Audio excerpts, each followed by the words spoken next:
ยาวงะ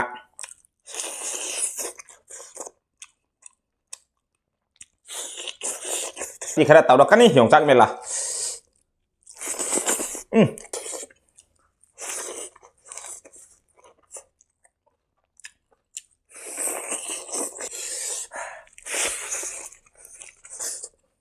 ลูกกันเลยลูกตอนนี้มาแล้วนะ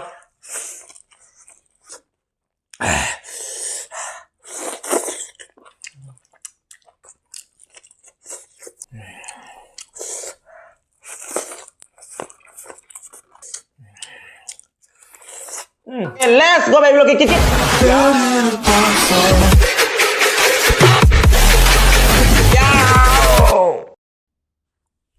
ให้เมีย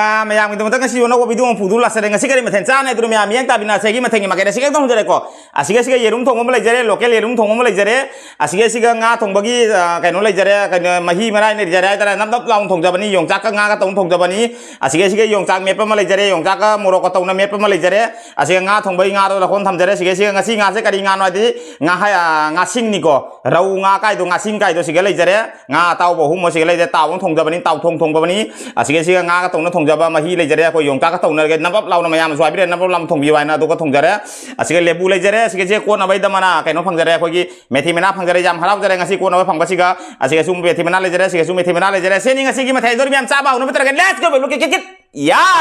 วต้องจะเรียกkali lagi hausi ya lebu ni ko du lebu se maya se kara kai na kai no lok thoki ba magi chakun tawra ka maya gi lok thoki ba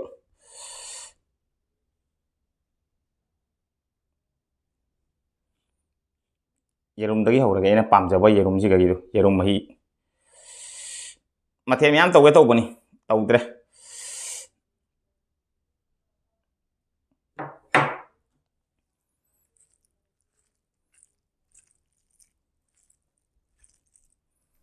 มีเนี่ยตัวแล้วก็มาคนถ้วยโดยอีกครั้งเนี่ยผ่านตัวเนาะมวยดีบรีเล่าตัวเลียบไอ้เนี่ยตัวไปเห็นได้ไอ้จ้าขี้จำตัวแต่สมัยไอ้ชาวไก่ได้ทราบบ้างแต่เนี่ยมวยตัวนี้สมัยตัวลีดูมาคนทั่วไปนี่เหรอจีงบรีกล่าวดูอุระบ้าไอ้ครั้งนี้เอาสิเดี๋ยวไอ้ที่สมัยตัวเลียบไอ้ดิคุณมาสามงานสมัยไปแล้วก็จำตัวใครจ้าไปเห็นได้ขนาดตินกระต่ายเลยจ้าแบบต้องหกจัดเลยกันเลียบูจะกระสุ่มกี่ห้ามไปเสียlebu tangi he lebu mahi jauh bawa li lebu tha bana kana dori bo lebu ki farmer tau bana kana dori chakta se chakta ra guren thumbnail la phajade ai di thumbnail ka tongan na de ko dum asumai na lei ji ga dum thumbnail sem bani do na ni ai thumbnail ga mana da bani ai di dum real thumbnail ni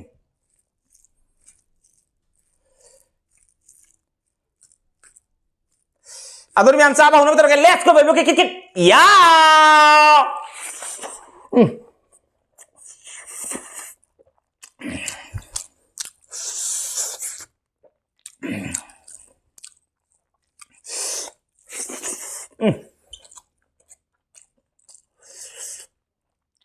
Nggak.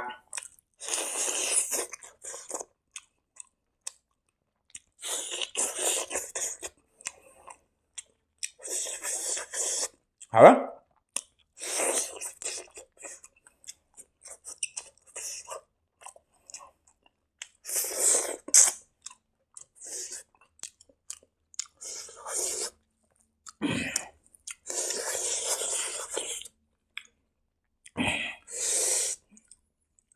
Dùng chạc mà đu cả tomato cả tàu nó phải rất là này thế nó thuồng vào đi nắm đậm lòng nào dùng gạc mà đúng tên chỉ cái dùng chạc ăn tên du ngã si đi mà xin cái thiê rồi bỏ dùng chạc giảm ăn cái này dùng chạc nữa khai đầu hôm nó phẳng cái này dùng chạc mày lại tả đây hành đặc thì khai đầu tàu đó cái này dùng chạc mày là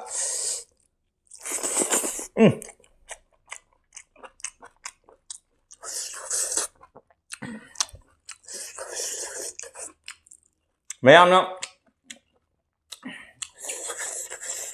khai ni mang đó sắp tạm cái mang thấy rồi nga đó dùng cha căn nắm đắp long thùng này du nắm đắp long thùng này du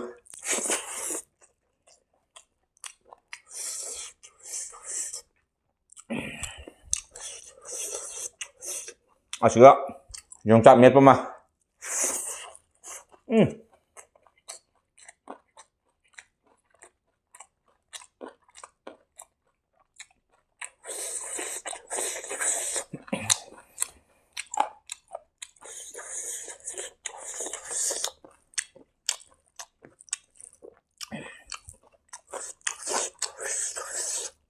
그냥 하면 우왕한 가들 하야요 싹싹한 수영짝 사이드 수영짝 동장 등하래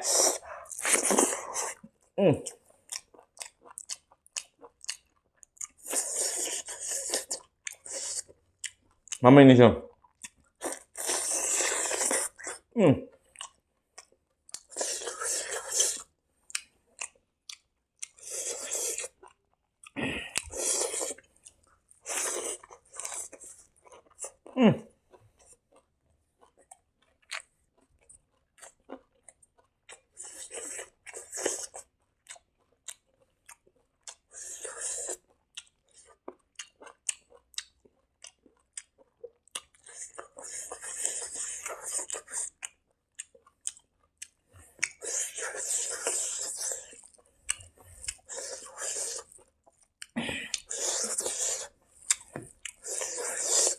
영작 vẫn huông nha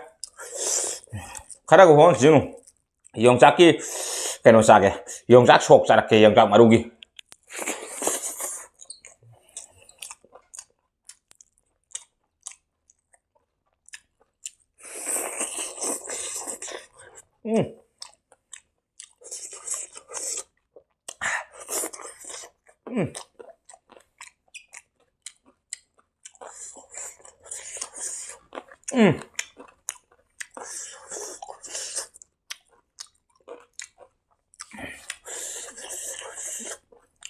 hả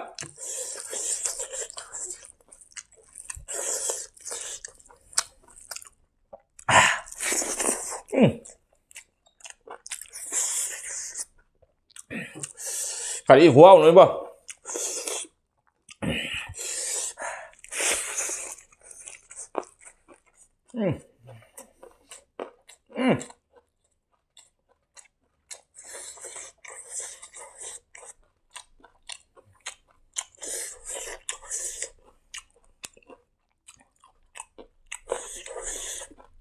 đúng sao đi thì cũng mà hỏi rồi đó phải lắm mà đúng chân à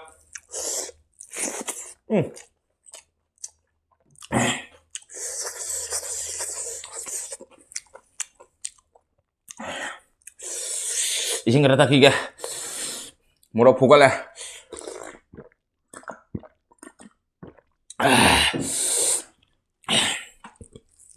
mà hao đi phụ đất bị mà hao tả đây bo cọc năn là bị cọc thất là bị phụ đất là bị cây mà hao được bánh tả đây bo 예름 지나 로컬 예름니까 영장 tani 시도 영장 마루나 통바 하이장 지디 까리 마하우 노네 보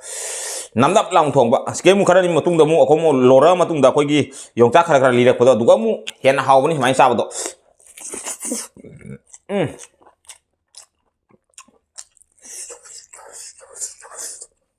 로컬 예름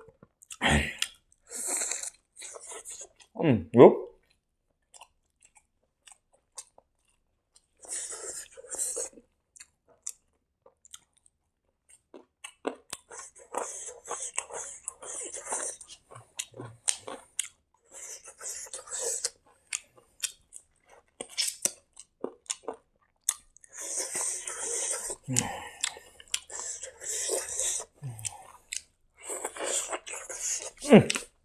Tali bo ko nge kang ta ngasi kang dak prak tra wen si ya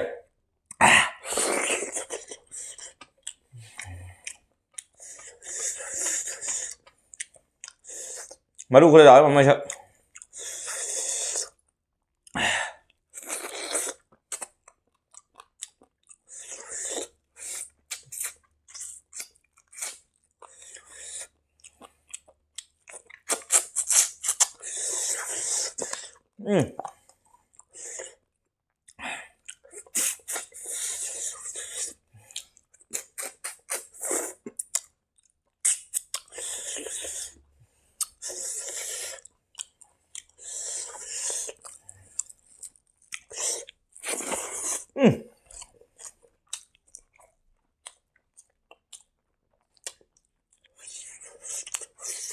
có đi máu nữa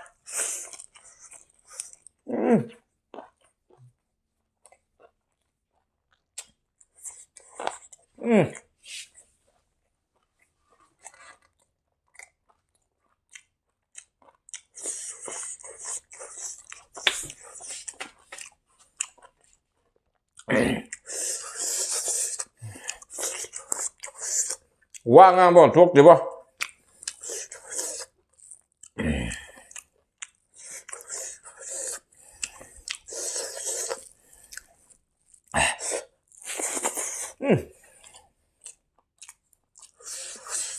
hầu thế giờ đây bố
rồi cái đường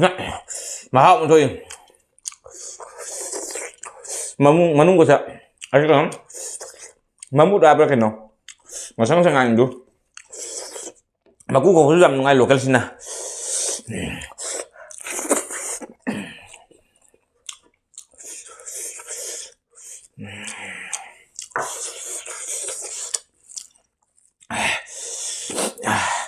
hảo đấy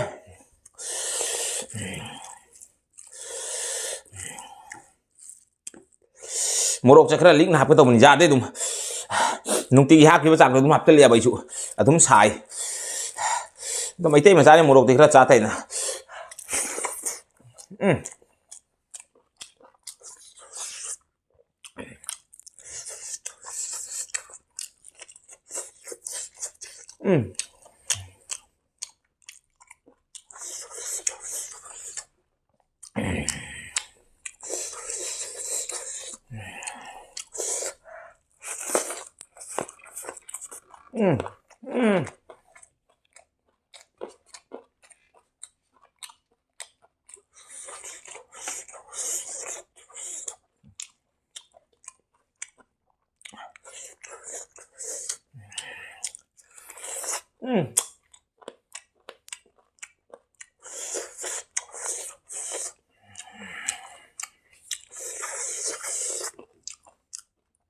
sila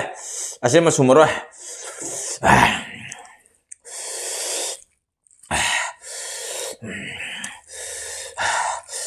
Kalau aku sadar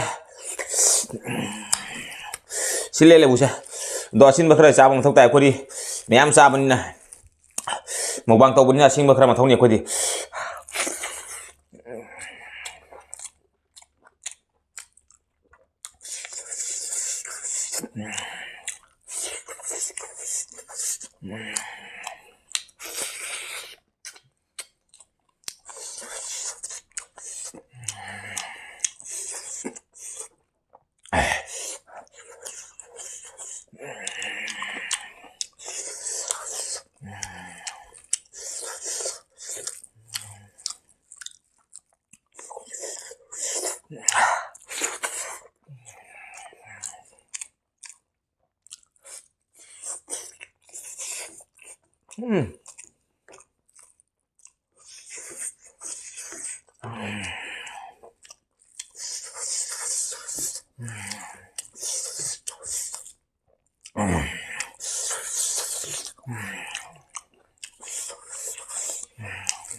Một sao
Silly.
Ais, puktar lihat macam mana?